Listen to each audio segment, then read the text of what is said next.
Wow, silver took off like a rocket today, up over 4%.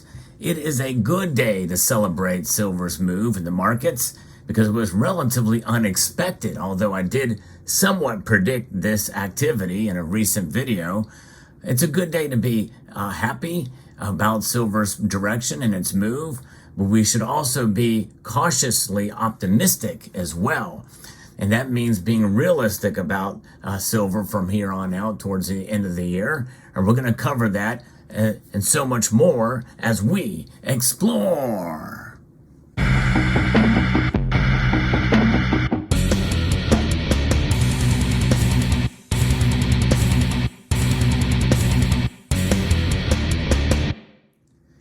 Moments before the markets close, silver is up dramatically today, 4.19%. That is a big move in a single day, up 97 cents to $24.22 in the ask price.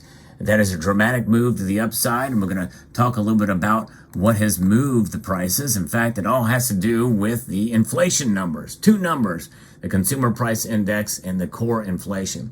Both came in better than expected, lower than expected, which means that the markets are reacting. Gold and silver climbing dramatically here, but mostly silver. Gold was only up 1.3% to $25.20, rise to $1,958.40.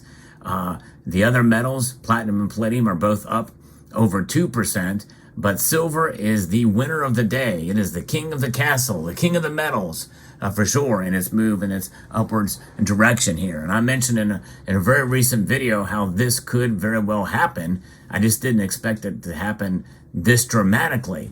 And drama is the key here, folks.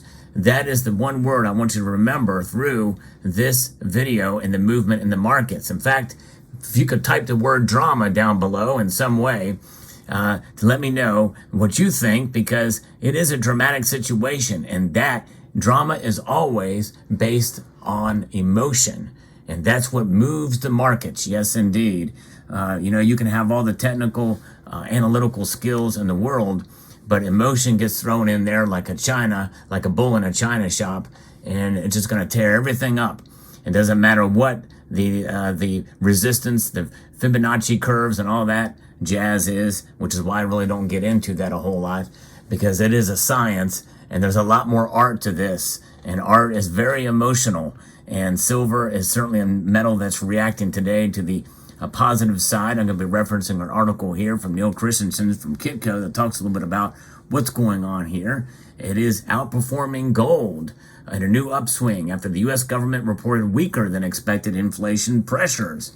However, Bart Malik, who is the head of commodity strategy at TD Securities, warned that the silver market needs to see a significant change in investor demand and renewed industrial interest if it's going to escape the gravity of around $23 an ounce in the near term. And you know what? It's not too often, and I agree with some of these bankers and what have you, but you know what? I think that makes perfect sense. And I do believe that my prediction for the bottom of silver is no longer in play, which means I'm going to be losing a bet by the end of August. But regardless, around the $23 level, I think, is probably the new bottom, maybe the high 22s. But concerns surrounding higher for longer interest rates, a lack of speculative appetite, less physical demand amidst Chinese economic weakness, and a pending U.S. recession suggest that the silver market is set to be looser than the projected 110,000 ounce annual deficit this year suggests, he said. Consequently, silver is projected to trend near a low of $23 an ounce for much of the next 3 months, folks. So I think that this rise today, as dramatic as it was, we've been here before, folks. And I don't mean to rain on your parade, because I think we should be optimistic, but we should be cautious about our optimism and not have unrealistic expectations. In other words, a 4% rise today could very well mean that we may see it fall back 2 to 3% tomorrow. As this news comes in, a couple of percentage points or a tenth of a percentage points better than expected numbers is really not that much in the grand scheme of things. But nonetheless, people are reacting emotionally, and it moves the markets. And this is all happening, by the way, folks, in the paper space. That's right, the ETFs. It's not you and I going out and buying bullion. This is another reason why we should be careful about our celebrations here. I mean, it's nice to celebrate, but one thing is for sure, this thing is occurring. And do not, by the way, rule out manipulation to the upside as a possibility for a move today. People trying to find ways to profit and to get in at a time and then sell off, and then it goes right back down. So cautious optimism as we're going to take here. This is my warning to you as we go through and analyze this stuff. And there is solid potential for silver by the end of the year as the Federal Reserve starts to actually cut rates as recession conditions begin to bite, is what Malik says. I don't think they're going to cut anytime this year, though. As it becomes clear that the Fed and other central banks will start to pivot to a more dovish monetary policy stance in the early months of 2024, I think if it's going to happen, it is going to occur then, boosting the prospects for an economic recovery on the horizon. We expect the white metal will set its sights towards $26 an ounce in the final days of 2023, which is $2 shy of my prediction of $28 an ounce, which I'm sticking to.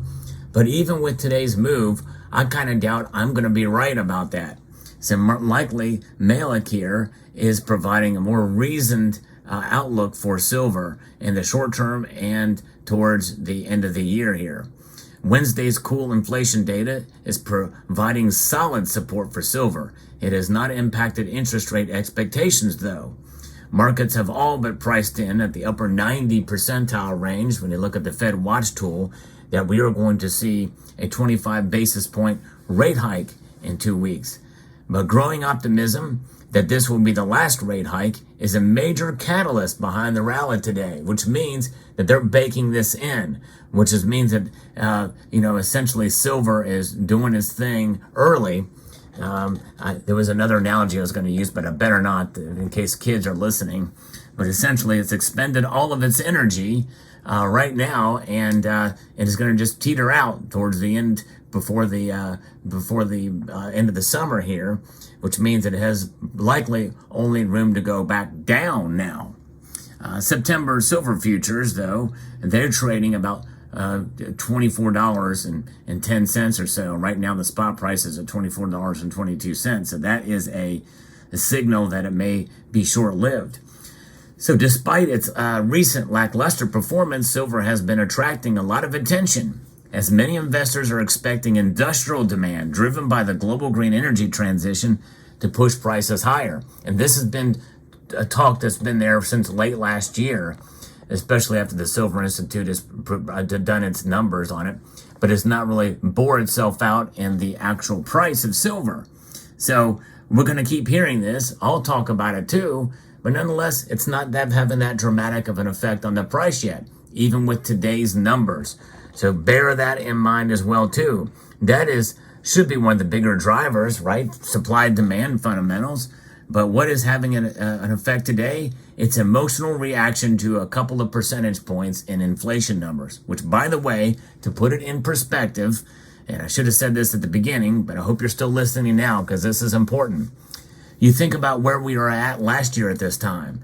I think it was in the high 8s or low 9% inflation. So we're seeing 3% inflation on top of an already high inflation from last year. That's still pretty big, still pretty bad. And the core inflation index was down, like I said, slightly. 4.8% are the latest numbers. Well, what does that mean? This is a number that certainly is what the Federal Reserve uses to make its monetary policy decisions, even more so than the CPI, the Consumer Price Index. So what gives there? Well, those numbers do not calculate for fuel and energy, fuel, energy cost, and food, and other highly volatile markers, which are quite high in many states. And the cost of living in some of these states like New York and California have exploded, folks. And there's a lot of population there. So there's a lot of effect happening there in the markets that I think these numbers aren't catching. And remember, never underestimate the chefs at the Cook the Books Club, because we are heading into election season here, folks. And I hate to say that, but I'm becoming more and more skeptical of the three-letter agencies all across the board. That includes the BLS and economic three-letter agencies that are out there as well, too. Analysts were forecasting that industrial demand will push the silver market into a deeper deficit this year, but Malik said he was skeptical the market will see deep deficits this year. He pointed out that the Federal Reserve's aggressive interest rate policies have diminished investor demand, and I tend to agree with that analysis. I do. I think that is having a tempering on it, but also to think the bigger aspect of it is Chinese demand, and this Chinese market opening up is slower, which is not mentioned here, but nonetheless, he did go into some of that later on in this analysis, but that is, I think, a larger driver here. Demand weakness stemming from a poor macroeconomic environment is also a big reason that prices are to be weaker than many silver enthusiasts hoped.